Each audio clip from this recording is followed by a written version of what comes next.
नमस्कार बंधुरा आमार बृष्टिपर्णा चैनेले आपनादेर स्वागत। आज आमी चले एसेछि गजार एकटा रेसिपि निये। এই গজা মিষ্টির দোকানে আপনারা প্রায়শই দেখতে পান টেবিলের উপর সাজানো আছে গজা। আর গজা খেতে সবাই কম বেশি খুব ভালোবাসে। তো আজকে চলে এলাম ঘরোয়াভাবে গজার একটা রেসিপি নিয়ে। এটা দেখতে হয়তো ঘরোয়াভাবেই হবে, কিন্তু খেতে সেই মিষ্টির দোকানের স্বাদই আপনি পাবেন।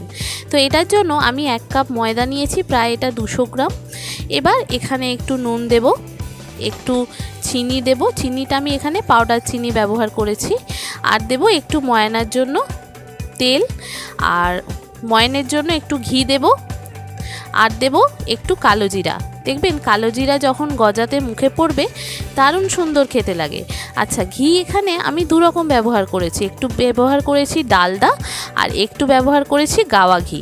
ডালডাটা দিলাম কেন, মিষ্টির দোকানে দেখবেন যে কোনো মিষ্টিতে একটু ডালডা ঘি ওরা ব্যবহার করে।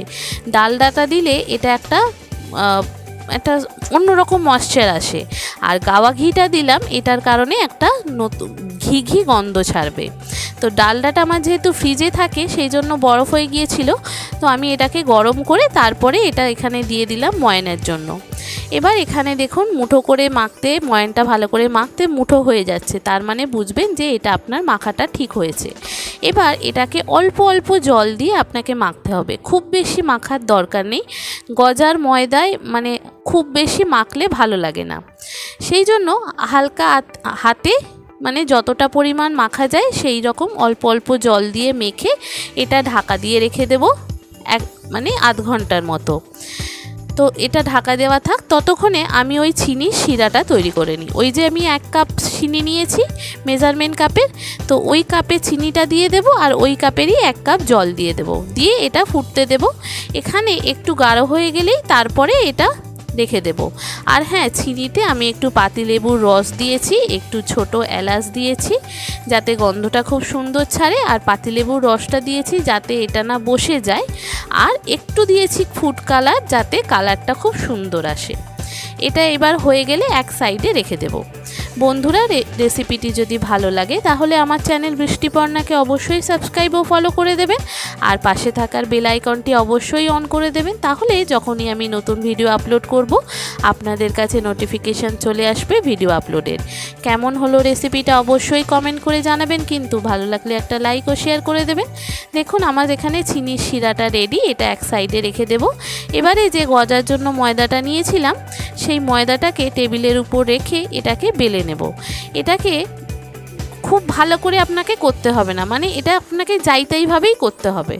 এবার দেখুন কোনো রকমে মাঝখান থেকে কেটে এইটা এরকমভাবে পরোটার মতো বেলে বেলে আবার কেটে আবার এটাকে এর উপর দিয়ে মোটামুটি বেলে এইগুলো একটা করে লেয়ার বানাবো। এই লেয়ারটা বানানোর কারণ হচ্ছে যখন আপনি গজাটা খাবেন তখন কিন্তু দেখবেন একটা একটা করে লেয়ার আপনার মুখে ছেড়ে চলে আসছে, যেমন মিষ্টির দোকানে ছেড়ে ভেঙে চলে যায় না, সেই রকম।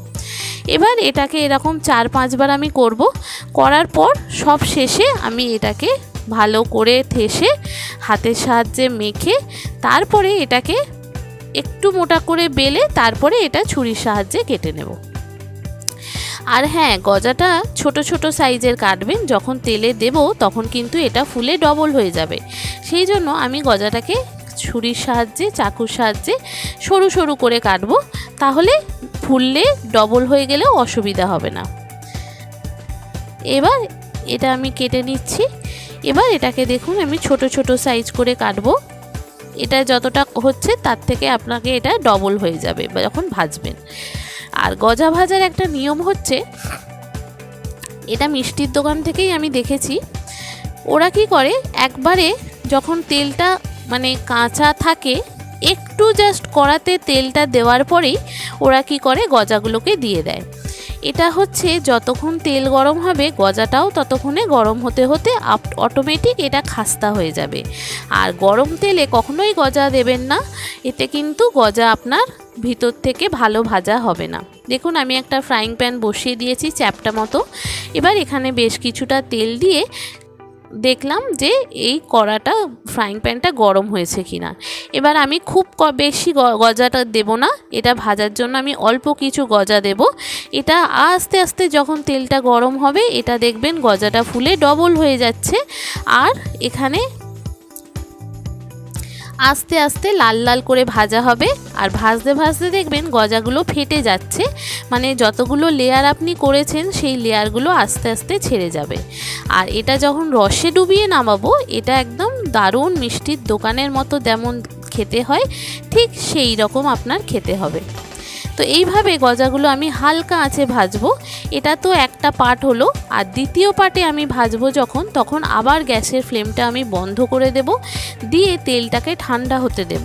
তেলটা যখন ঠান্ডা হয়ে যাবে তারপর কিন্তু আমি আবার গ্যাসটা একদম লো ফ্লেমে জ্বালিয়ে তারপরে ভাজবো। দেখুন এখানে সবকটা ভাজা আমার হয়ে গেল। এবার এটাকে আমি রসে ডোবাবো। রসের কড়াইটা নিয়ে এসেছি আর ওদিকে গ্যাসের ফ্লেমটা বন্ধ করে দিয়েছি। সেকেন্ড পার্টটা তেলটা ঠান্ডা হলে তারপরে আমি সেকেন্ড পার্টটা দেব।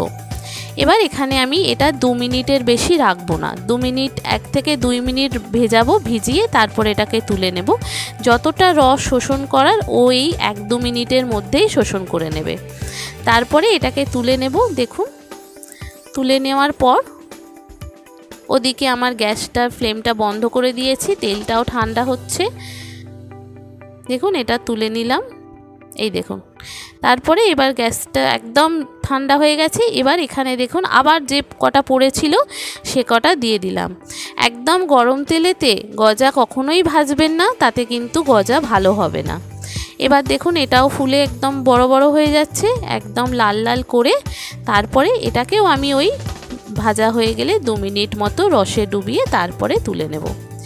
বন্ধুরা রেসিপিটি যদি ভালো লাগে আমার চ্যানেল বৃষ্টিপর্ণাকে অবশ্যই সাবস্ক্রাইব ও ফলো করে দেবেন। আর পাশে থাকার বেল আইকনটি অবশ্যই অন করে দেবেন, তাহলে ভিডিও আপলোডের সাথে সাথেই আপনাদের কাছে নোটিফিকেশান চলে আসবে ভিডিও আপলোডের।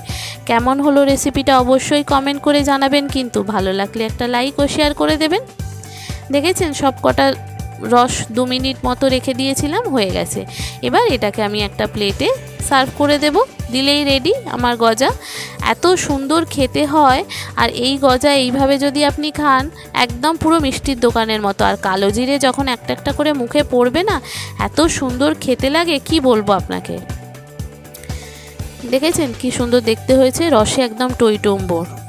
এই দেখুন পুরো রস একদম ভর্তি আর দারুণ সুন্দর দেখতে হয়েছে। আপনাদেরকে একটা গজা ভেঙে দেখাই, দেখুন ভিতরে কতটা পরিমাণ রস গেছে। দেখুন উপরের একটাই ভাঙাচ্ছি, এই দেখুন ভিতরে পুরো রস ঢুকে গেছে। এই দেখুন পাটে পাটে ছেড়ে যাচ্ছে। আর রসটা এত সুন্দর হয়েছে মুখে মিষ্টি দিলেই মিলিয়ে যাবে, এত সুন্দর দেখতে হয়েছে, খেতে হয়েছে। কেমন হলো রেসিপিটা অবশ্যই কমেন্ট করে জানাবেন, কিন্তু ভালো লাগলে একটা লাইক ও শেয়ার করে দেবেন। থ্যাংক ইউ বন্ধুরা।